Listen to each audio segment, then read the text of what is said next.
Yes, yes, here we are once again.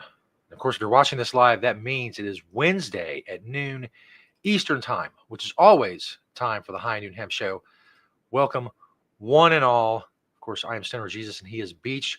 With all of that and all the great hemp information in a second, but I want to tell you a couple things. First of all, you can find us on video, Hemptations Beach Facebook page, the Jedi Hemp YouTube channel, and of course on X at Hemptations. But I also want to announce the return, the epic return of the High Noon Hemp Show podcast. For those of you who are missing it, for those of you who are tired of looking at our face and just want to hear our voices, that's fine. Just search the High Noon Hemp Show on Podbean, on Amazon Music, and on Spotify for now. We're going to add more platforms as time goes on. I'm going to be adding episodes every day. The complete first season from 2018 is posted.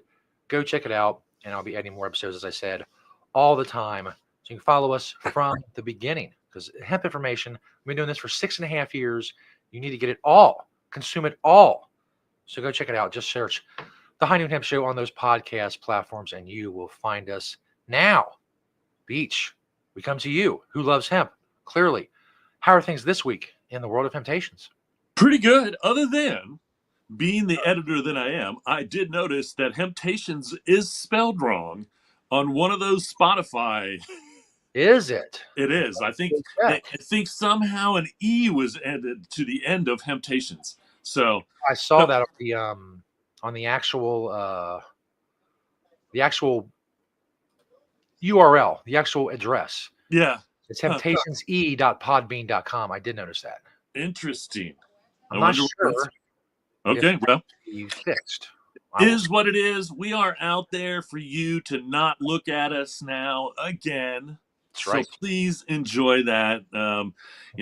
This allows us to get back into the podcast category, I guess. And I consider us a TV show.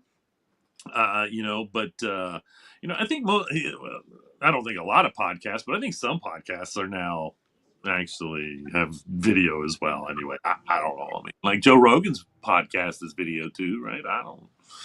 Anyway, I don't know how it all works out, but there we are. If you just want to listen to my voice and not see any of it, yes, leave it all up to your imagination. Like how I describe things in these pictures that we show are not going to be up to your imagination if you want to watch or listen to, the podcast, which is great for driving down the road. You want to learn about hemp, driving down the road. If you're on the road and you want to learn about hemp as much as you possibly can, start with season 1, get to listening, and by the time you get caught up, you too will be an expert on industrial hemp. This is no consulting fee needed. We're free every week.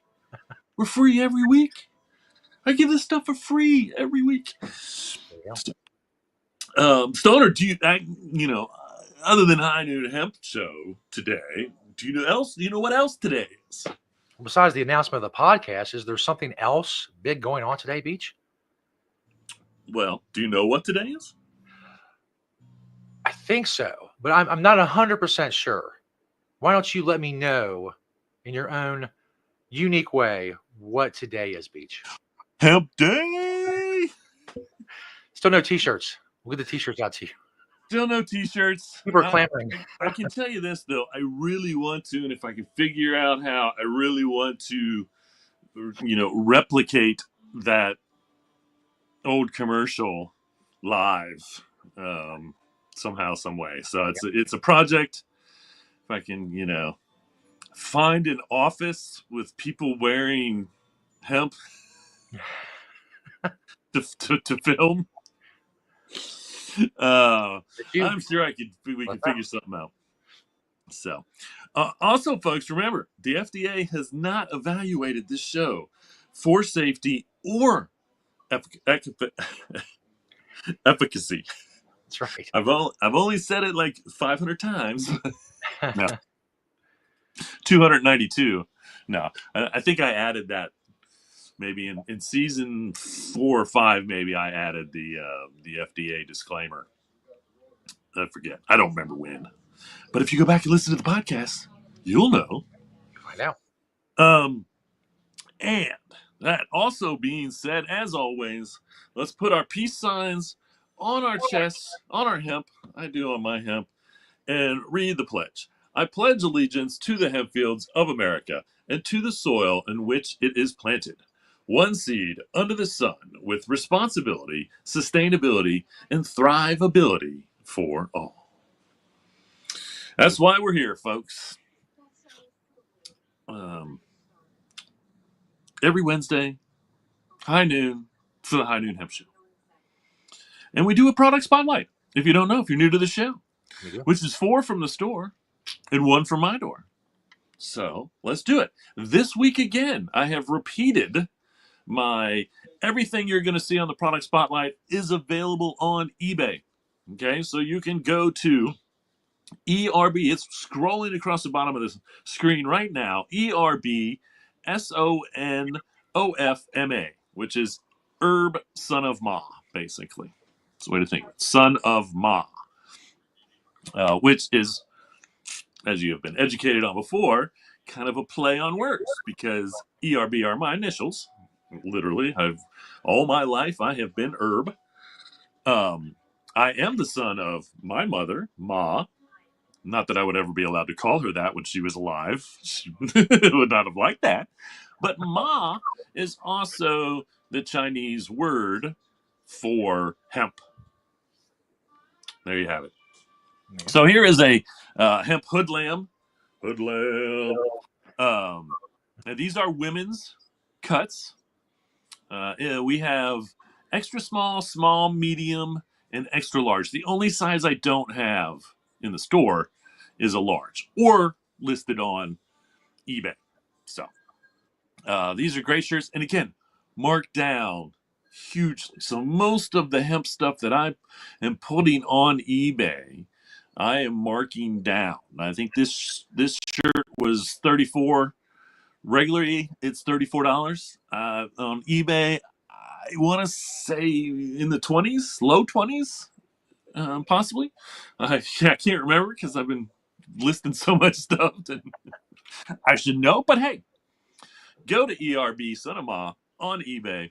And I have tried to include Hemptations somewhere, whether in the description or not. So I don't know if you can actually search eBay for, I'm going to have to try that, search eBay for Hemptations and see if these products pop up, which I would only assume they would if their search engine is any good at all, which I would think it would be. It should be. They do. It brought up 26 results if you search Hemptations on eBay. Okay. So there you have it, which is about half of the items that I have listed. So, I just kind of started doing that, adding stuff. So I need to go back to some of the older stuff I've listed, and add that to make it easier. Fortunately, only 2 of the 26 seem to be from your store. What? Yes. Yeah. Apparently, there's somebody called Hemptations that makes hemp twine. That's not hemp teak? Hemptations pure hemp dark blue twine. Oh my gosh. Black twine. Well, I mean, I don't know why I said, oh my gosh. I know it. My name, as they say, imitation is the highest form of flattery. Indeed. And there are a lot of people. Again, we've been in business now for 29 years. We're really going on the 30th anniversary of when I thought of the name, which was early spring of September 95 when I came up with the name. And then we were opened on September 1st, 1995.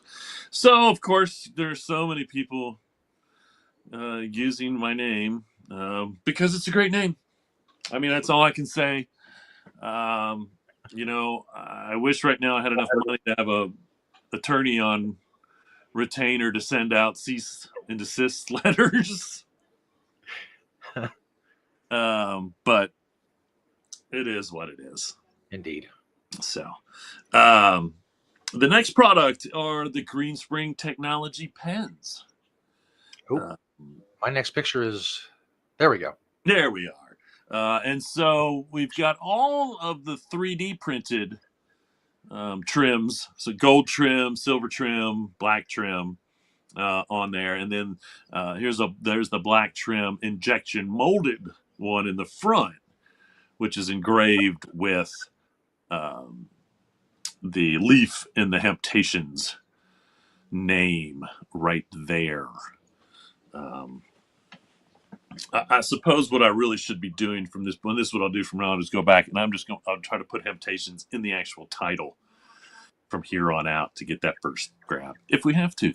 Again, Right. first in use, even if someone trademarked Temptations or had the trademark for Temptation or thought they had the rights to use the name in any way whatsoever, they don't. First in use laws are what matter.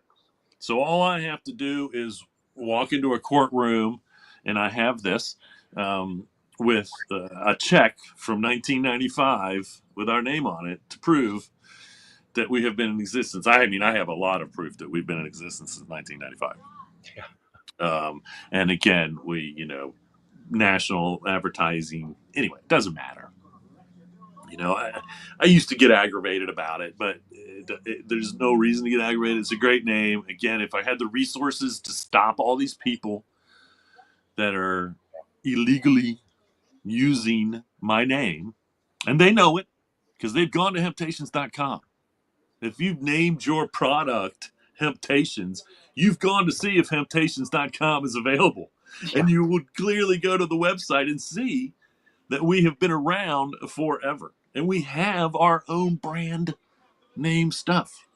Anyway, tis what it is. On with the product spotlight here on the High Noon Hemp Show. I'd say sponsored by Hemptations, but again, it's free. We have no monetary sponsorship, only verbal sponsorship. I don't know what that means. The next one is oh, wait a minute. Did I forget something? Maybe I went back to the Santa Cruz shredders. Did Yeah, I? there's the second picture. I went out of order. That is totally my fault. Um, so these are the two Santa Cruz shredders. I posted them individually on eBay for sale, and then I actually did a two for pack, which is both of these. So you can get the surfer and the green leaf pattern if you so desire. Again, um, hemp composite, biodegradable. When you're done with it, the worst part of this probably is the sticker. The sticker will probably last longer in nature than the um, grinder itself being hemp composite. So if you get one of these or one of these and you're finally done with it someday, you're not done. You just want to, bury it in the backyard to be decomposed and whatnot. Take the sticker off first, I suppose. Best you can do. So, and last but not least, another Hoodland product. Been listing a lot of these. This is what they call the Hempshire hat. I call it a paper boy. It's a thicker though. It's more like a winter paper boy because it's fully like it's got the faux fur on the inside, so they are a little thicker. But basically, we've got 57 centimeters, which is about like a 7 1/8. And these are fitted hats, so they fit my head, and I'm a 7. So if you're a 7 7 1/8, the 57 fits. And then we also have a 59 centimeter, which correlates to about a 7 3/8 size hat. If you're familiar with that, this is men's sizing for hats. And then I think I actually have one that I listed that's a 61. And I almost forget now. I know I'm at the 7 3/8. No, it was more than that. I forget what it was, but there is one that's for that Yeah, 61 7 and 5/8. 7 5/8. So There you go. there you have it. Again, go to eBay if you're looking for a cool hemp hat, and you can get one or more than one, depending on the size of your head and the color that you choose. All right, there you have it. 4 from the store. Now, the one from my door is my duffel bag. So this is probably this is my main, my second main, because I do actually have a hemp bag. I'll have to, maybe feature that. I have featured it before. It's actually on wheels. This is just a regular duffel bag with a strap. This is Artesian brand. We used to sell a lot of Artesian brand. They had so many cool things. But oh man, those hats are super warm. That's like the kind of like that Russian kind of looking hat thing. Not that I want to give them any credit for anything. Um, a hemp silk liner even, but I know the ear flap one, and so yeah, Hoodlam's products are, I mean, again, super quality, good stuff. So, and the Artesian again, when I travel around the world or around the country or anywhere, this bag is 9 times out of 10 one of the bags that I take if I don't take my wheel bag or I take both. And again, this bag really shows no wear. Shows no wear at all. It's not thinning anywhere. If you look closely, you'll see that the padded strap cover that I have on the middle there, that's actually from a Monostache bag. But the utility of it on this bag is great, So I'm just taking one hemp product, adding it to another hemp product. Um, but so I was gonna say, I know that I have my day planner as an Artesian, and I think I have at least one or two other bags from these guys from back in the day. Super good quality products.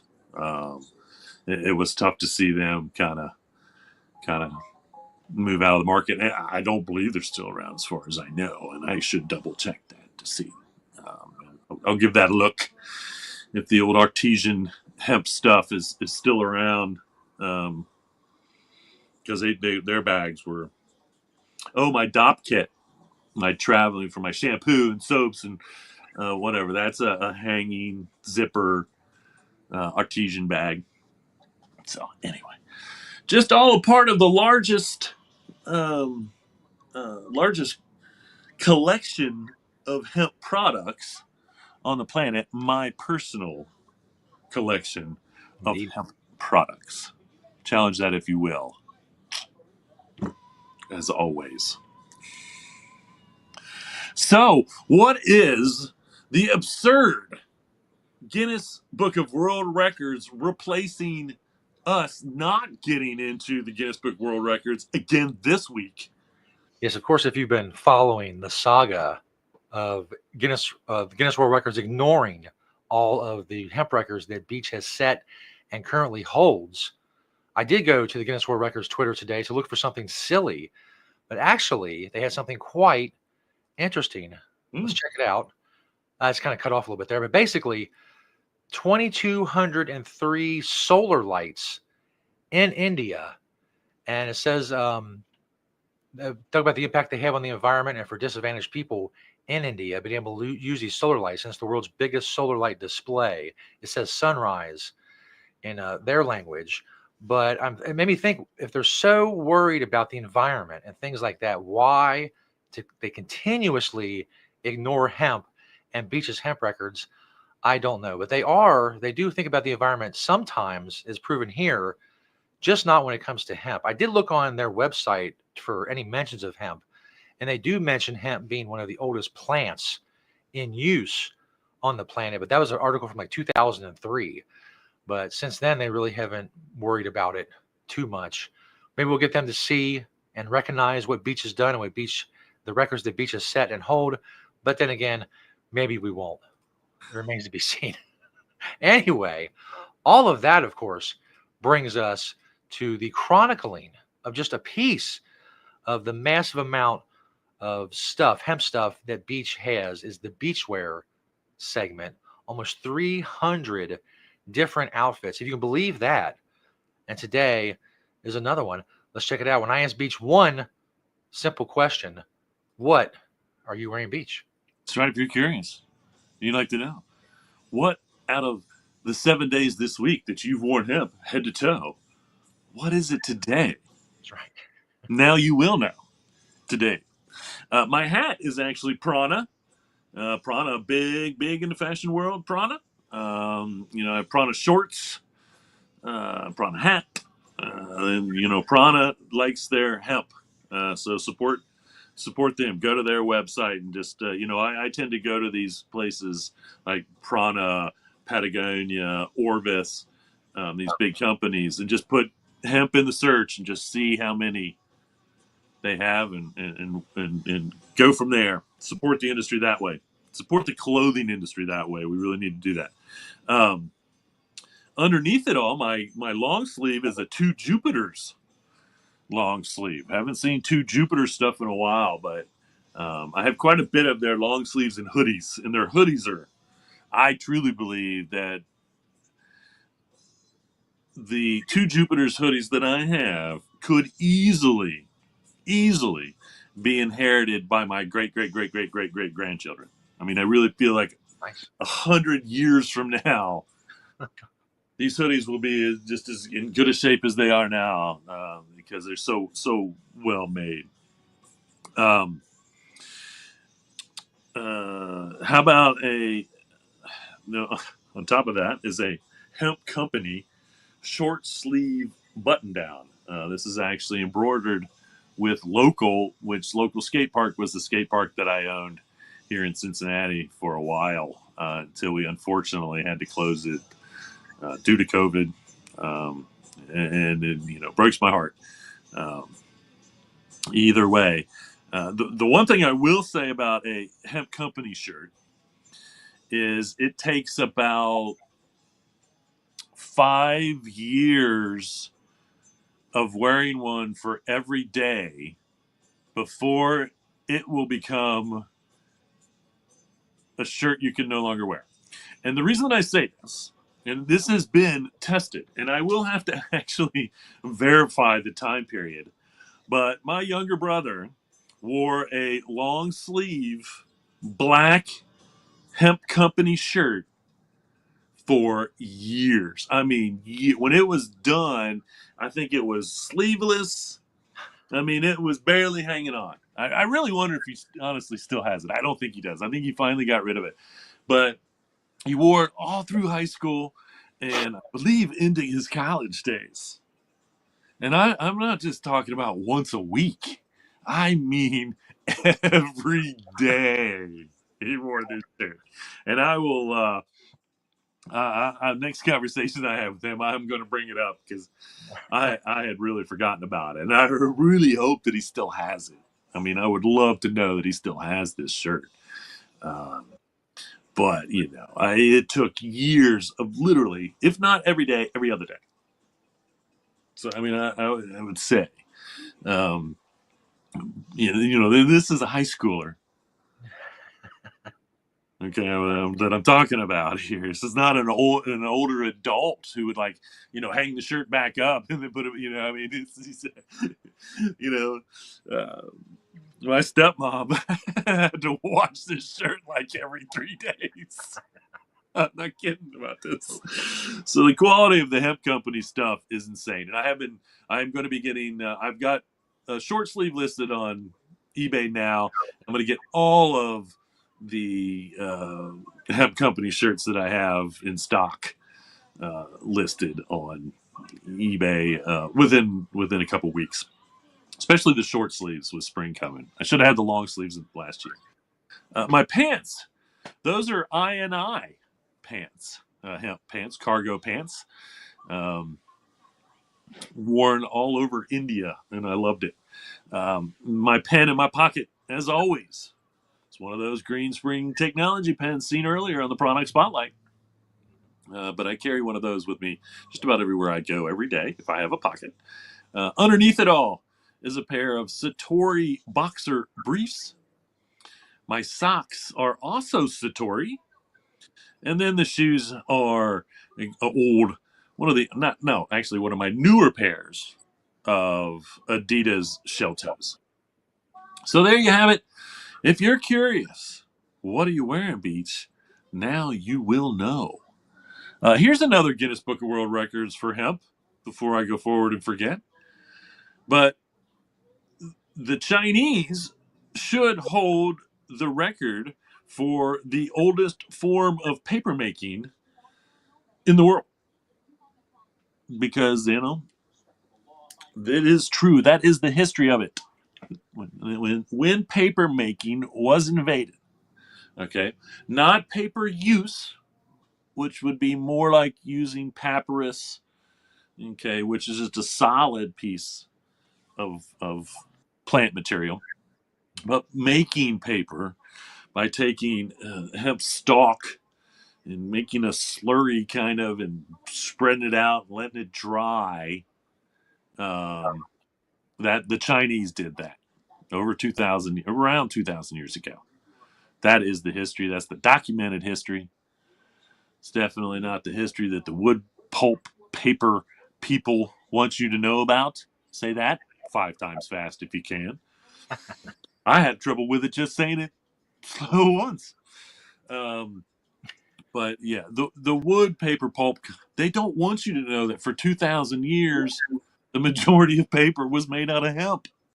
They want to keep cutting down trees and making inferior product. Because hemp paper doesn't yellow, it doesn't deteriorate. Definitely, I shouldn't say it doesn't deteriorate, but definitely not as quickly. I remember we had hemp paper on the side of, like little signs on the side of when we used to be in parades.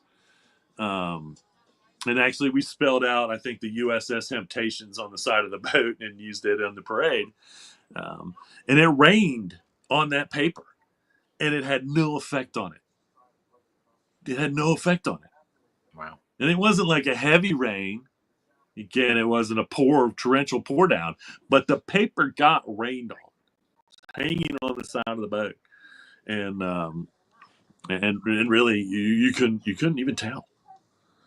And of course, that was only 25% hemp, because the paper that I use is 25% hemp, 75% recycled, post recycled, which is about the best we can get right now in the world as far as hemp paper. Hopefully we're going to see a 50% hemp paper make the market soon.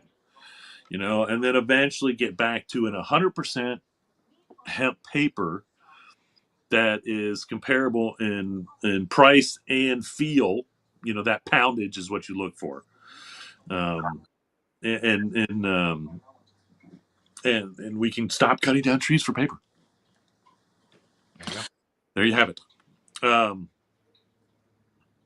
So that's just a little reminder there. As promised, I missed it last week, but here it is, the third in a series of the 3 Beaches Hemptations commercials. When actually I changed my name. Pay attention. You'll see the new names for me. It's the triplets, I like to say, because one lady thought I was actually a triplet because of these commercials. So, here we have it. Let's see this commercial, and then we'll be back with some news. Is this what you picture when I say hemp? Today, we are here at Hemptations to show you that hemp can be so much more. Hemp is not marijuana, but it is one of the most versatile crops known to humans. Professor, is hemp food really packed with protein and omegas? Is the seed oil really great for the skin and hair? Correct, and hemp is the strongest natural fiber on the planet. See what hemp really is all about at Hemptations. Not what you think, and much, much more. Having Hemptations? Your one brother seems really cool. yeah, he's totally into tie dye and hemp rope. He kind of inspired me, to do what I'm doing. I don't think I actually forgot the fake names for that one. So, but I don't know if I can remember all of them. I know that I use I'm a Toker, Kenny Biss, and I can't think of the other name. Oh, I'll have to go back and watch the commercial. It's terrible. Should be I'm a 4 hemp. That's a good one. I'm a 4 hemp. All right. Well, let's jump into some news. We don't have really too much news this week. It's kind of a slower week because I didn't want to take the time to actually report all of the states that are trying to do something with hemp. And it's too much to try to keep up with. Yeah. I mean, I will. That's what we do here. And I think we're pretty up to date with everything that I reported on. Um, and so we'll see how many of these bills and changes that these states want to be are trying to make, including Ohio, because their absurdity.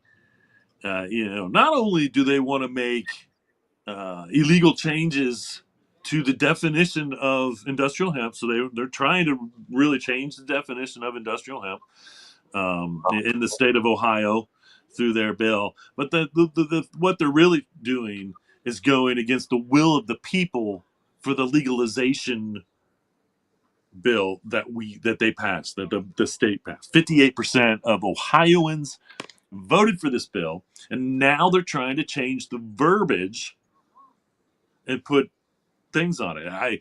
It's immediately going to get challenged. I don't even know why they're doing it. This is going to get immediately challenged and overturned. Okay, this is obvious government overreach. We have proof.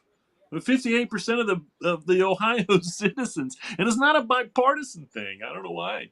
This is and I said this the other day, and I'll say it again. Just as many Republicans use cannabis as Democrats. Okay, the only reason you might not think that is because Democrats tend to wear it on their sleeve. They don't care. They're happy to admit it. Where Republicans aren't as happy to admit it still, because to the Republican Party, marijuana is still evil. But I can guarantee you, just as many Republicans smoke. I mean, I do have Republican friends, and all of them smoke pot. Or have used cannabis in one form or another. So again, it's not a safety issue. It's just they want to be in charge, and they're going against the will of the people. And then they're trying to include this intoxicating hemp stuff. And really, the verbiage is so vague that I don't even know how this will hold up as a legal document. Which just goes to go again, they don't know what they're doing. They have no clue what they're doing in the state of Ohio with these bills attacking a constitutional amendment that we voted for and passed, 58%, and the intoxicating hemp. How do you define that? How do you charge me with selling intoxicating hemp? What is that scientifically? That's as vague as you could be, because you could literally say anything was intoxicating hemp. Who is to say what intoxicating hemp is? And so it's a ridiculous set of circumstances. And this is, once again, one of the worst ones. And we have seen other states. And again, the only state, I'm sorry, there's now 2 states. And they must have really done a good job, or no one really tried very hard to challenge them, even though in Virginia they did, and it got kind of overturned. But California and Virginia are the only 2 states so far out of at least 10 that I've reported on that were successful in doing these things, banning these things, changing the definition of industrial hemp. You can't do that. The federal definition of industrial hemp is the definition of industrial hemp. You can't change that. Now, you might be able to say, hey, THC this and DE this is illegal, and bans, once again, don't work, because what are you doing when you ban Delta 8 from hemp? You're changing the definition of industrial hemp. Now, the only way we can do that is if this bill says we're going to change the definition of industrial hemp with the Department of Agriculture in the state of Ohio, because the Department of Agriculture is in charge of industrial hemp in the state.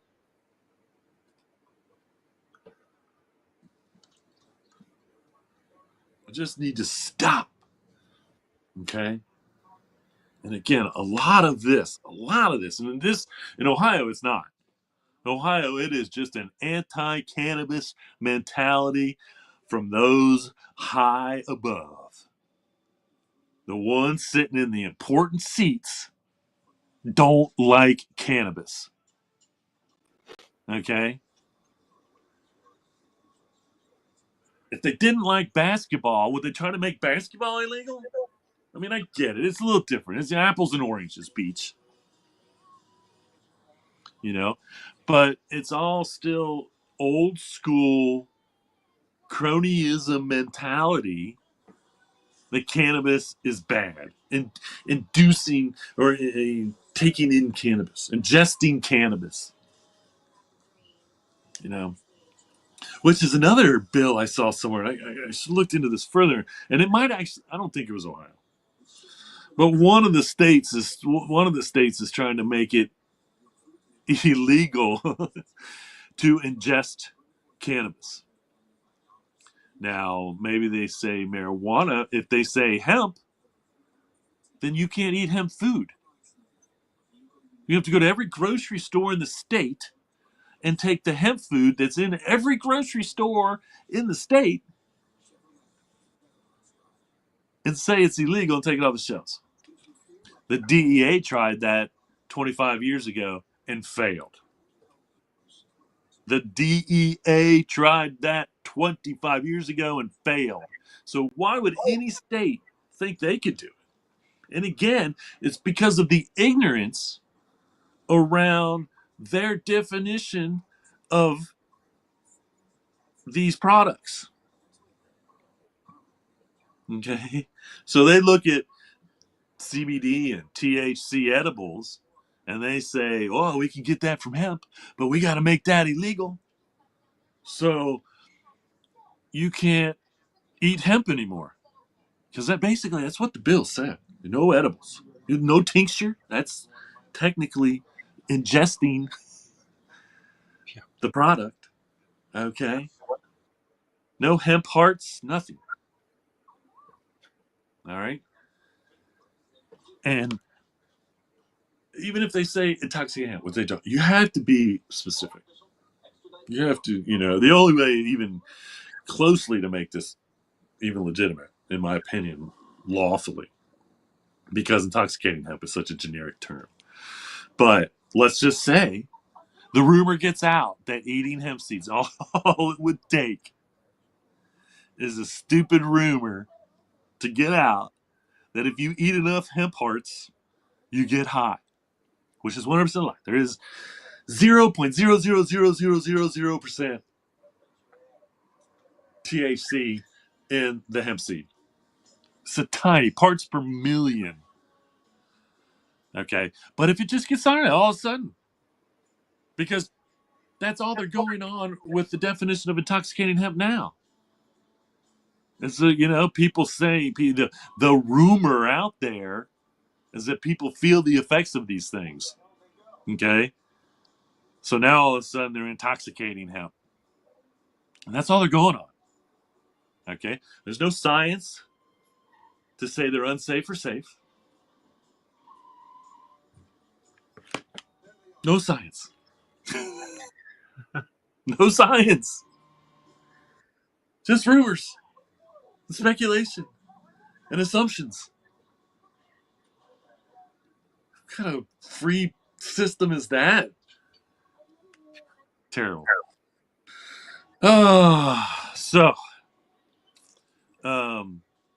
here is this is kind of interesting because this was part of the CBD for hair growth that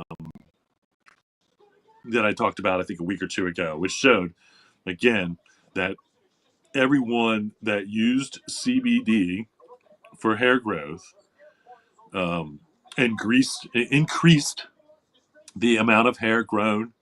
Some of it was just a tiny percent. Some of it was huge amounts. Huge amounts. All of the participants were happy or very happy in the results that they got with using CBD for hair growth.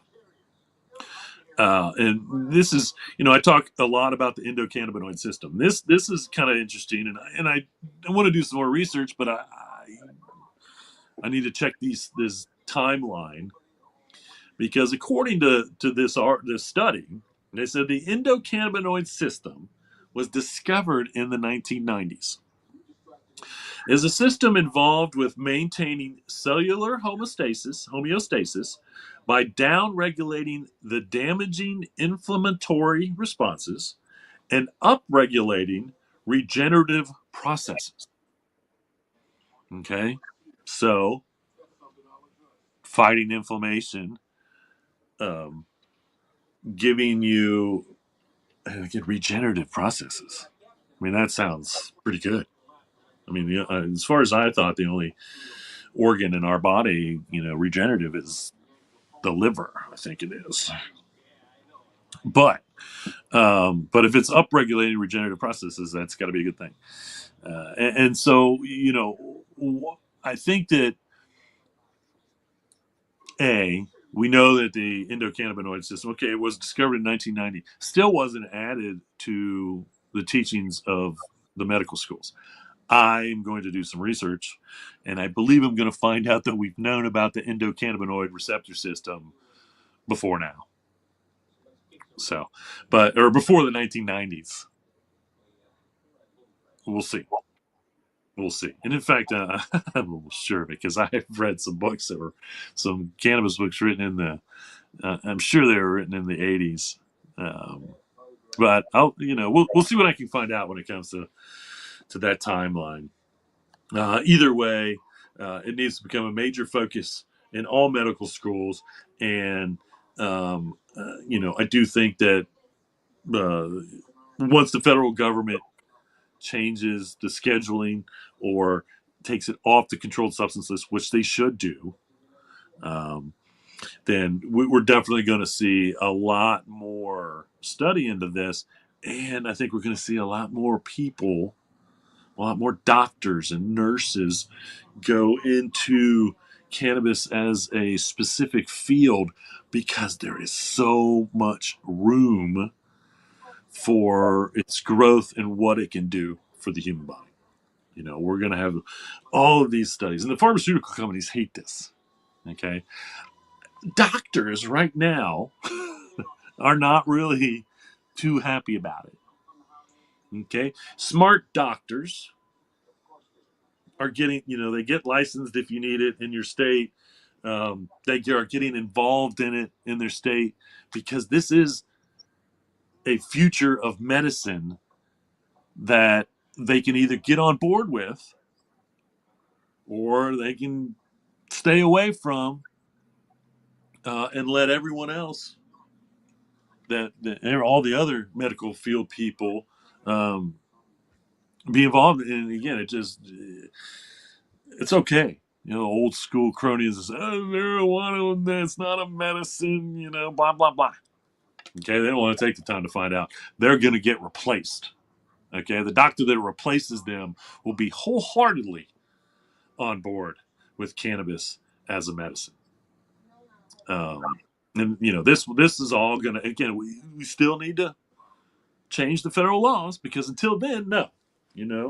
The conscious doctors and the smart doctors and the doctors that really care about their patients in the states where medical is legal, you know, and it's a fine line. And that's why, once again, the doctors don't give a prescription in any state for marijuana. They give a recommendation, because, for one, the minute they prescribe, all right, that's the moment, or one of the moments, where the federal government could get more involved. And so, that needs to change. And then when it does, we will see the endocannabinoid system, educational system, increased tenfold. And, I think more and more medical schools because it behooves them to teach their students about this now, because some of these students are going to become doctors and want to be a cannabis doctor. Yeah. Want to be a cannabis doctor. All right. Well, here's some cool news and disappointing news. This is the maker of Kiwi EcoNet, and he's feeding one of his deer here with a bale of hay. Now, what this is actually the twine that's holding this bale of hay together is edible.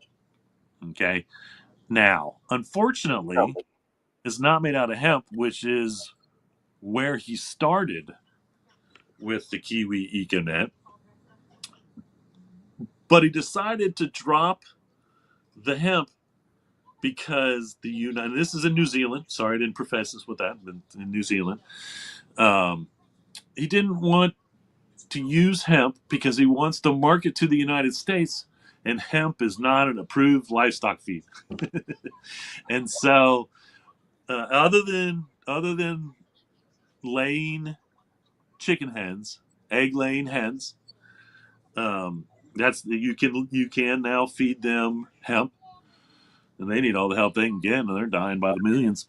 I don't think it would help with the flu, but it might make them healthier. I don't know.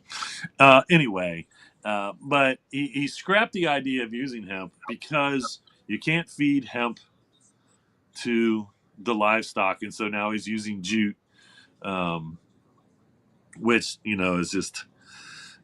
My advice is use hemp in New Zealand, and then when you get big enough to start importing to the United States, you still have your jute to that, until once again things change, and hopefully, within the next couple 3 years, we can have hemp approved for feed for all livestock, cows, fish, chickens, turkeys, whatever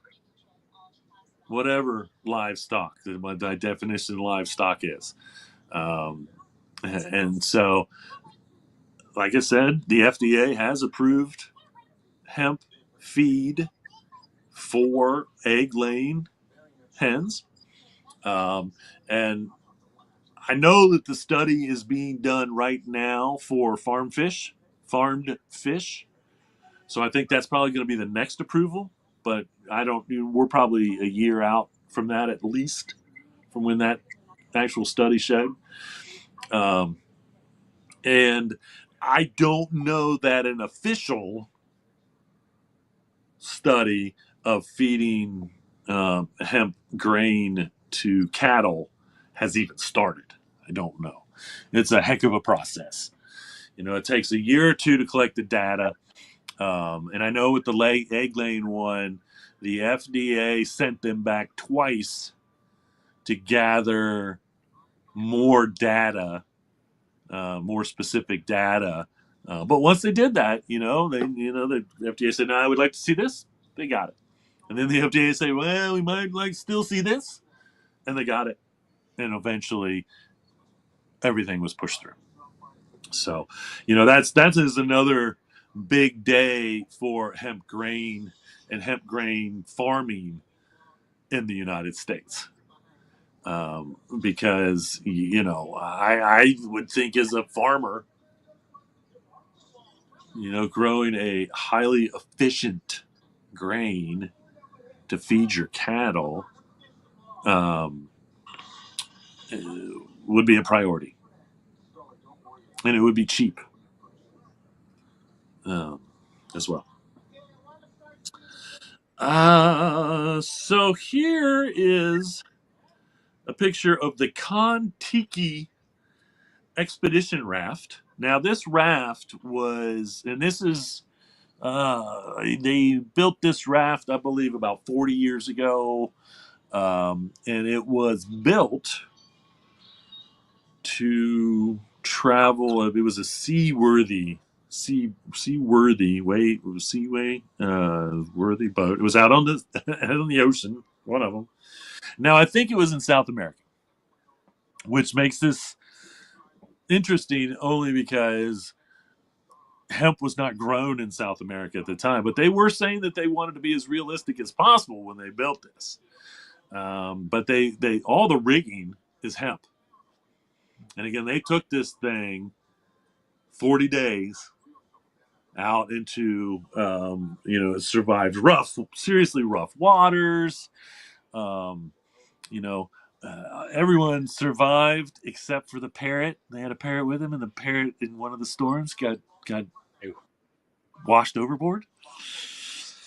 So only a parrot lost his life on this journey that was, meant to show that with very, and it's just logs tied together with a mast. And I think on the other side, I don't remember the picture, but I do believe there was like maybe a little covered area.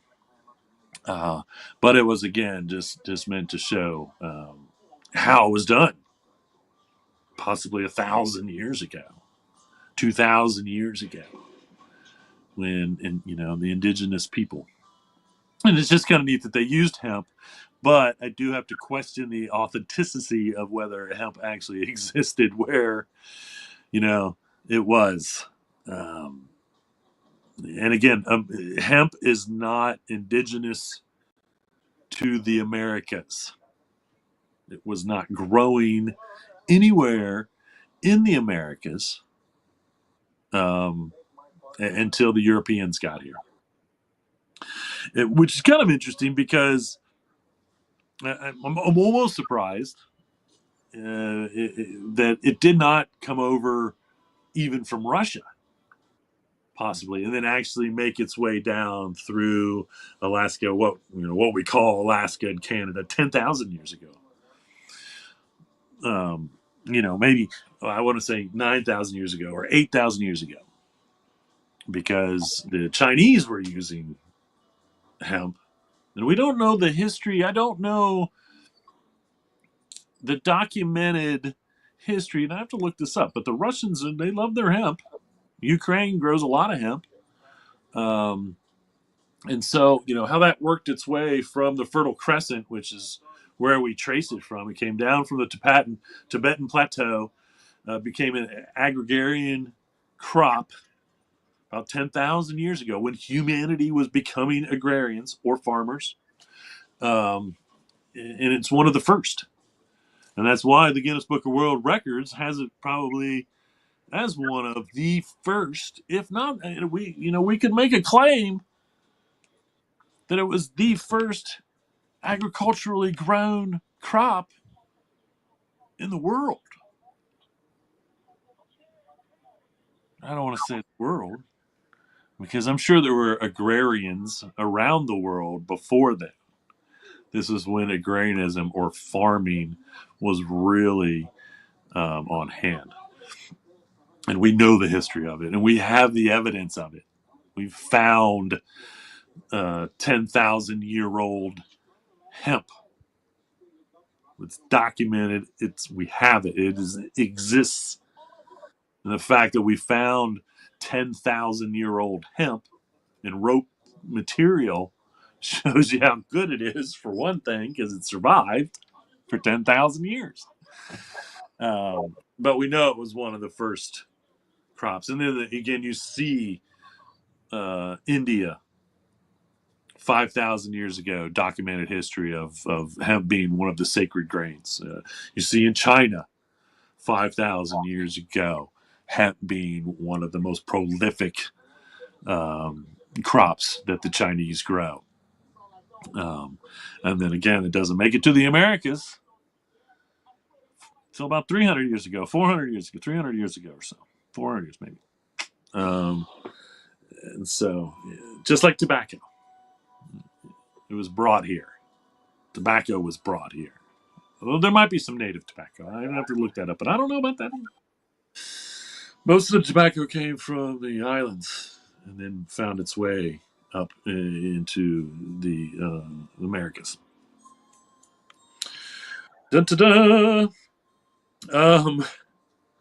Aldi is selling a CBD pillow now, and I think this is just in the UK because they had it listed in pounds. Yeah, 13 pounds seems kind of heavy, but it's probably not that expensive. Anyway, so, and again, we haven't seen one of these products in a while.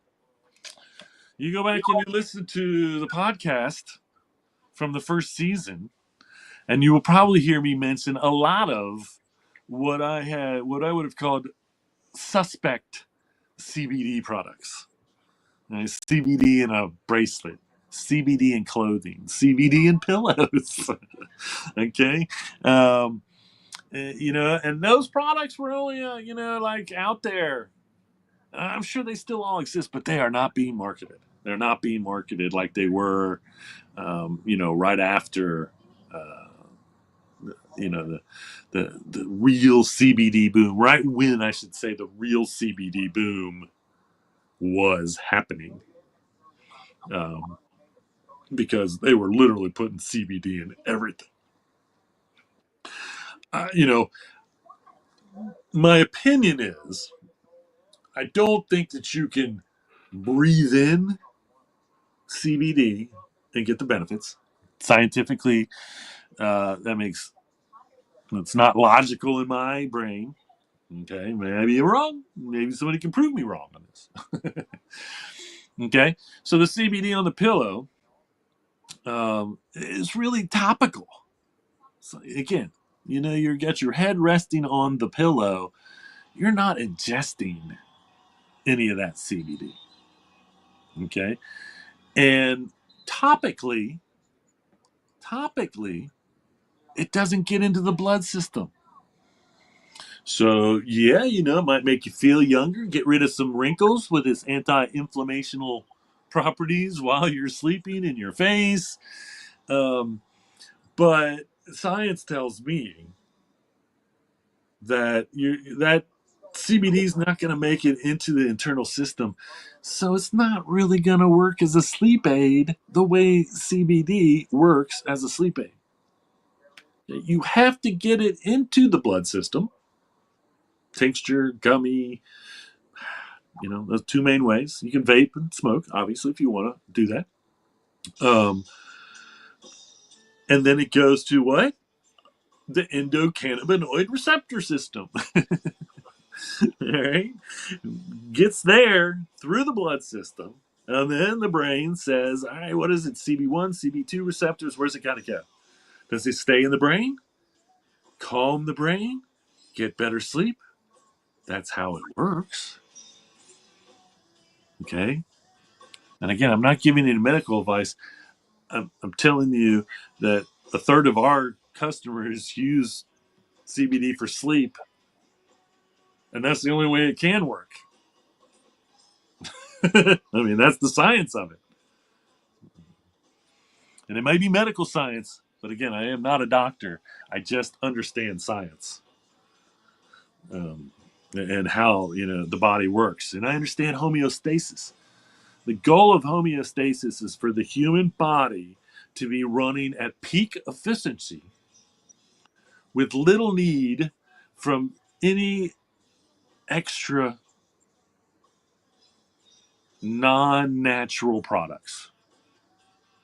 I think that's my definition of homeostasis. Okay, the body is doing the best that it can. It's all natural. You're not on some pharmaceuticals or anything like that.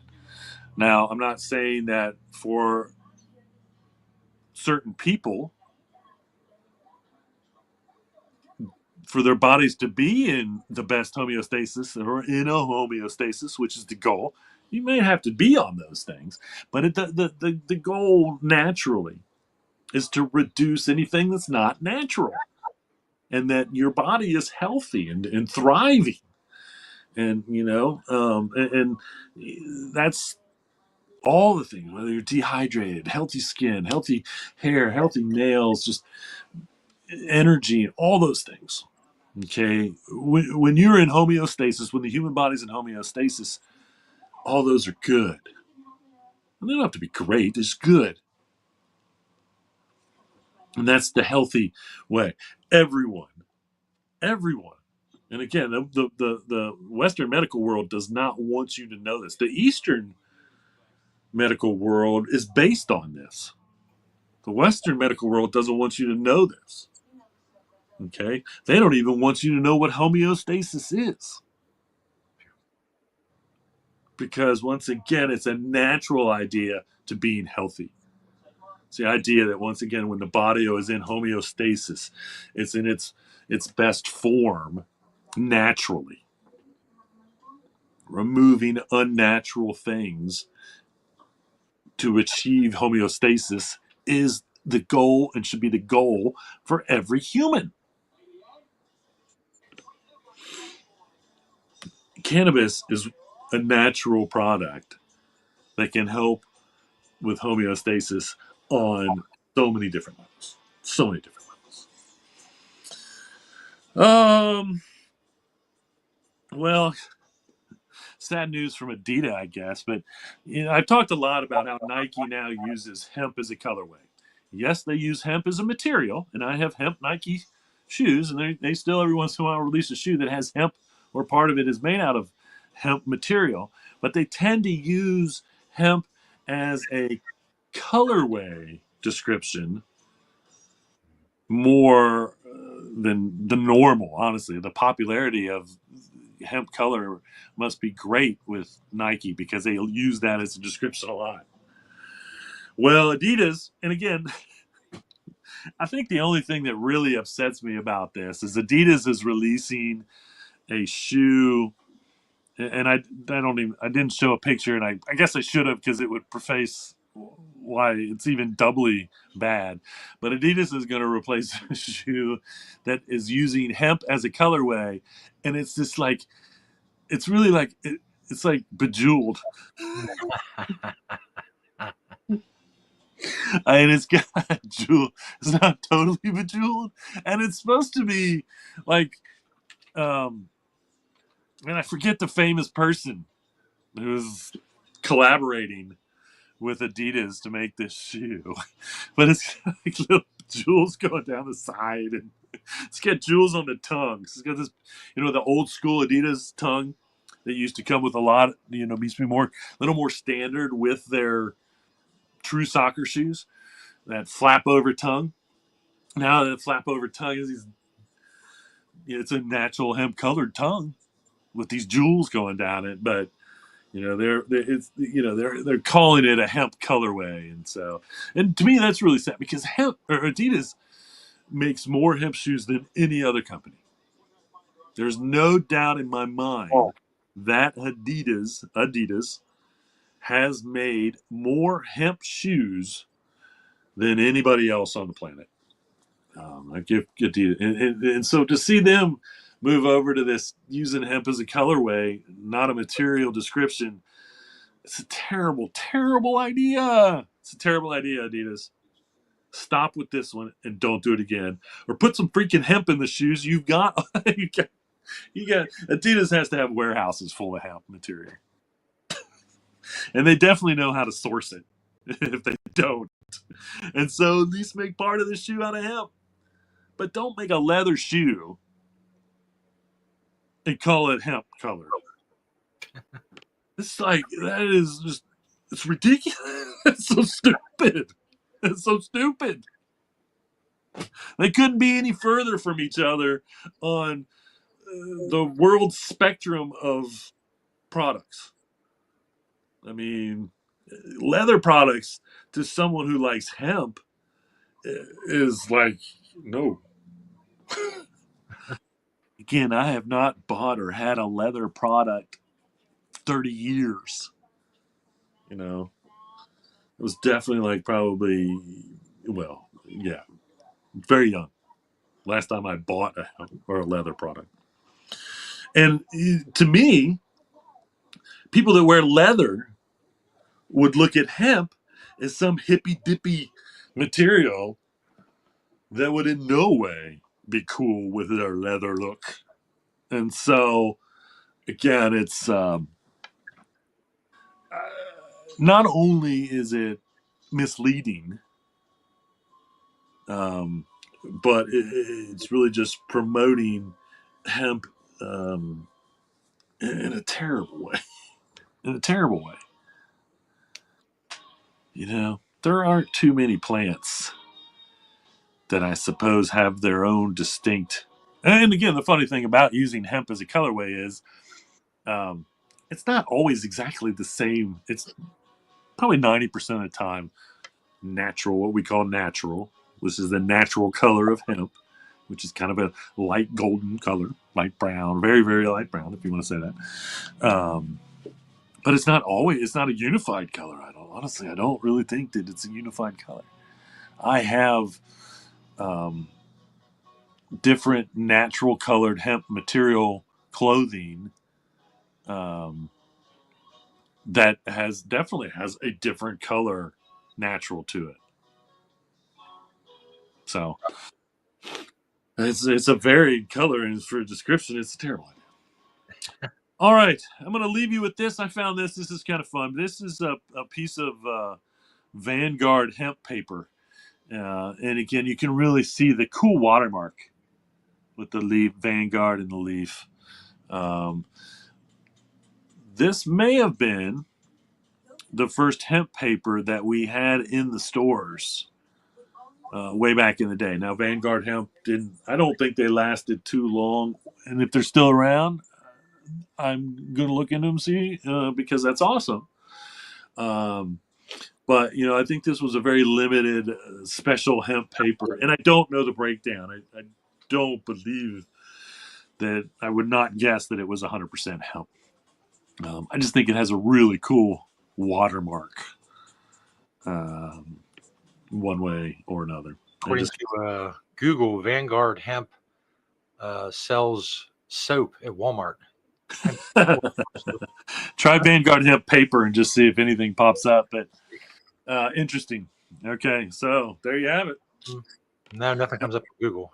Yeah, they probably. I bet Vanguard hemp paper hasn't existed for 20 years, at least. But hey, hemp soap, it's great for the skin. It's great for the skin. I will have to say that Walmart was one of the earliest adapters for hemp cosmetics.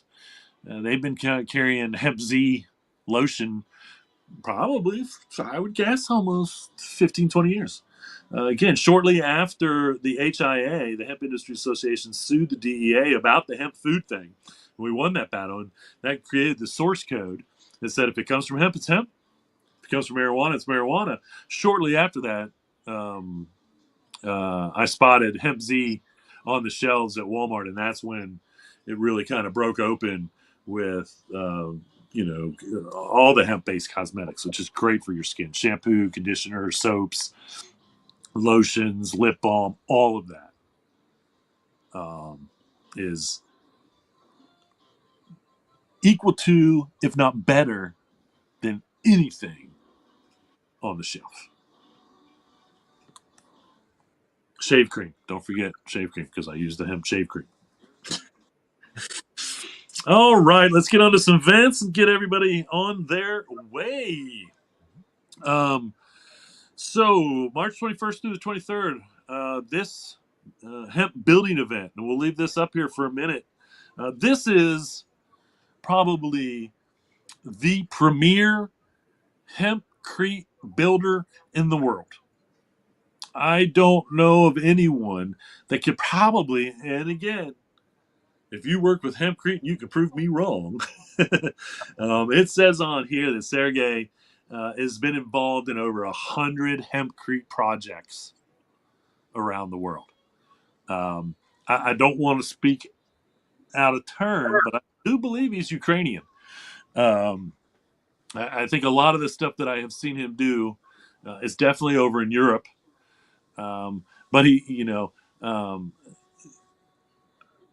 if you are serious, okay, it's $300, and I would wholeheartedly say that it is well worth the money.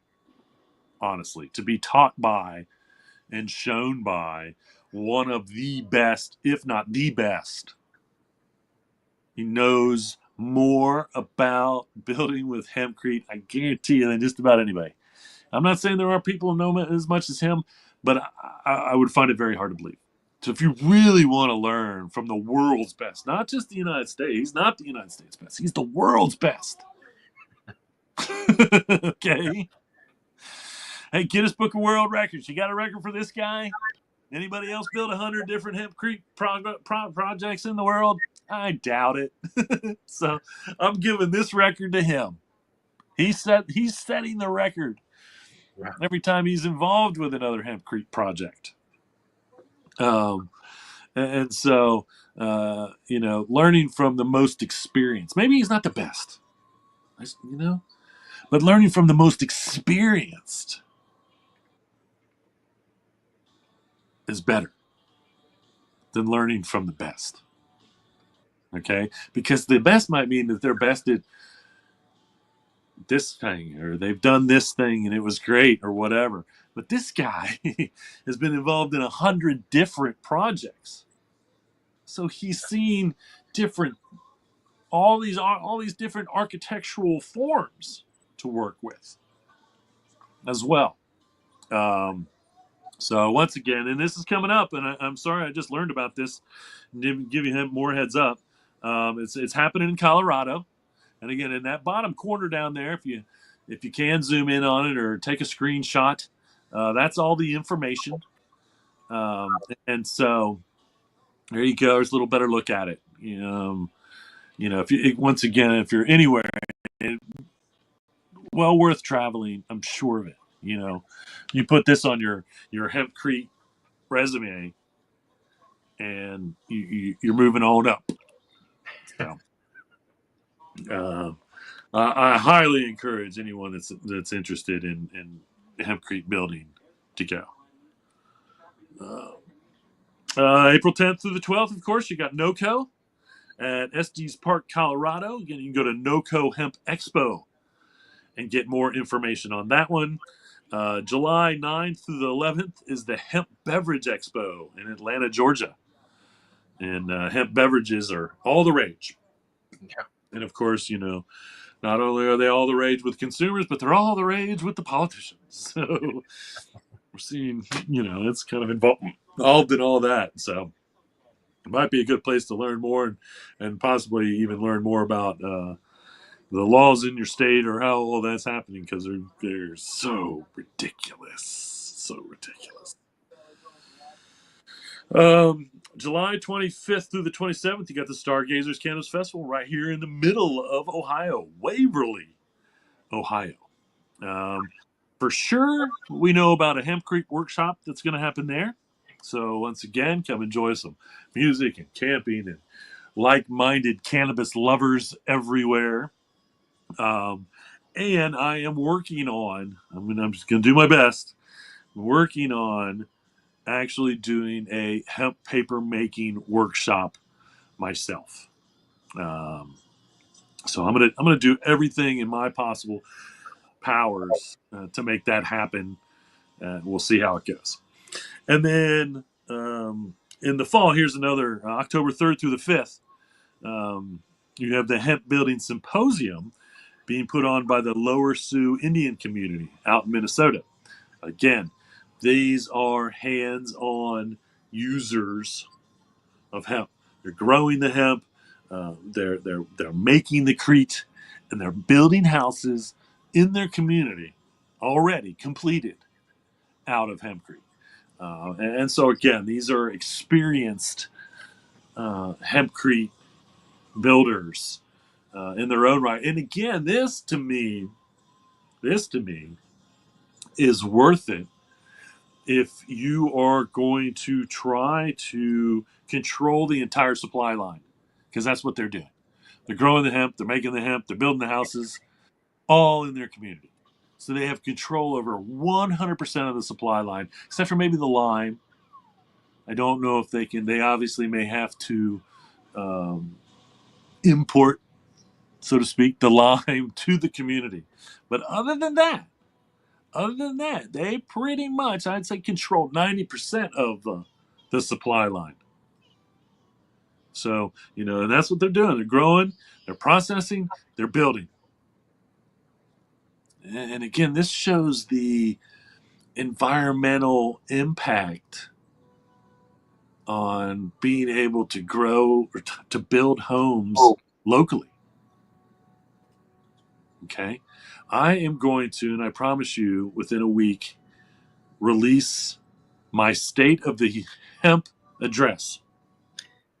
Okay.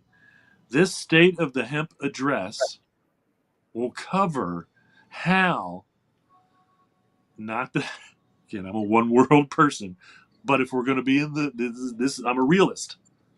If the United States wants to be self sufficient, if we truly want to be a self sufficient nation, hemp is the only way to do it. It's the only way. There you My state of opinion address. My state. I'm not opinion. A state of opinion. go. It's not opinion. This is fact. My state of hemp address will show the facts that will prove if we truly want to become a self-sufficient nation, we can only do it with hemp. Or we can't do it. We can't do it. There's no way. So that's coming within a week. I'll have to decide. I got to get it. I just started working on my state of the hemp address. But I will be releasing it to the public very soon. All right. Well, thanks everybody. I didn't think that we would actually go this long, but that's, what normally happens when I get to rant and raving about. I wasn't even going to talk about all this political crap, and I was probably right about that for half an hour. But anyway, we sure do thank you for being here. Season, what the heck are we in? Season 20 or something? 24? 25. Season 25. Slowly approaching 300 episodes of the High Noon Hemp Show. We would be here without you. Thanks, that's not true at all. Because I don't know if anybody watches. This could be the 292nd episode where 0 people watched. I still wouldn't care. Still wouldn't care. Yeah. I love hemp. I love learning about hemp. Hemp is the greatest natural resource on the planet, and that's why we're here. So, that being said, remember everybody, reduce, reuse, recycle, make everything else out of hemp. Having temptations. See y'all next week.